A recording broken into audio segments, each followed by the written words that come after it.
एक बार की बात है, शाम का समय था। जंगल में काली घटाएं छाई हुई थी। काली घटाओं के कारण जंगल में बिजली गिर गई थी और जंगल में आग लग गई। उस जंगल में एक सुनहरे बालों की बहुत सुंदर हिरनी रहती थी। वह शाम को एक नदी के किनारे पानी पीने के लिए आई।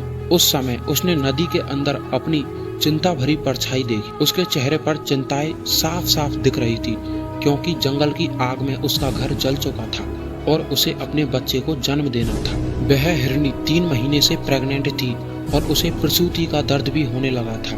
तभी उस हिरनी ने सोचा कि वह अपने बच्चे को जन्म इस नदी के किनारे ही कहीं अच्छी जगह पर दे दे। अचानक से हिरनी को नदी के किनारे झाड़ियों में से कुछ आहट सुनाई दी। तभी उसने अपनी तिरछी नजर से उस झाड़ियों की ओर देखा तो उसे एक परछाई दिखाई दी। उस झाड़ियों में एक शिकारी शिकार करने के लिए अपनी बंदूक में गोलियां भर रहा था।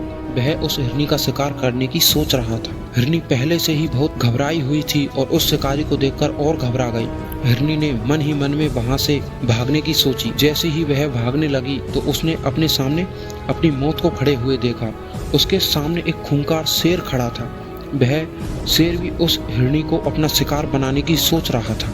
हिरनी ने चारों तरफ देखा। उसने एक शिकारी, दूसरी तरफ शेर और तीसरी तरफ जंगल की आग और चौथी तरफ नदी, यानी कि हिरनी चारों तरफ से घिर चुकी थी। उसने मन ही मन सोचा इस नदी को पार करना उसके बस की बात नहीं है। पीछे जंगल की आग है और एक तरफ शिकारी और दूसरी तरफ शेर उसको अपना भोजन बनाएगा। हिरनी ने बहुत सोचा अपनी जान बचाने के लिए, लेकिन कोई रास्ता नहीं मिला। फिर हिरनी ने मन ही मन सोचा कि मरना ही है तो डरना किस बात से। मौत चारों तरफ है, अब तो शान से मरेंगे।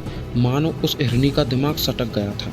ऐसा सोचकर हिरनी सीना तानकर शिकारी के सामने खड़ी हो गई और आंखें बंद करके भगवान से इस जीवन के लिए शुक्रिया अदा करने लगी और जीवन दान मांगने लगी। तभी शिकारी अपनी बंदूक में गोलियां भर चुका था और वह बंदूक को हिरनी की तरफ करके कंधे पर बंदूक रखकर हिरनी को निशाना बना रहा था। तभी एक अजीब सी घटना वहां पर घटी। जंगल की आग से एक चिंगारी उछली और वह चिंगारी शिकारी की आंख पर जा लगी। वह शिकारी अंधा हो गया। शिकारी का निशाना हिरनी की ओर से चूक गया और शेर की ओर घूम गया। शेर वहीं पर घायल हो गया और वहीं गिर गया। बिजली की गर्जना के साथ वहां पर बूंदों के रूप में बारिश होनी शुरू हो गई।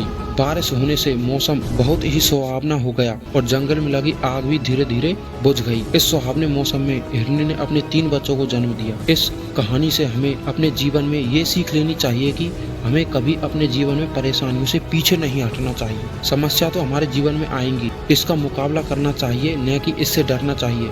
खुलकर समस्याओं का सामना करें और भगवान पर भरोसा करें। भगवान सबका भला ही करता है। दोस्तों, अगर इस वीडियो से कुछ सीखने को मिला हो तो चैनल को सब्सक्राइब करके ही जाएं।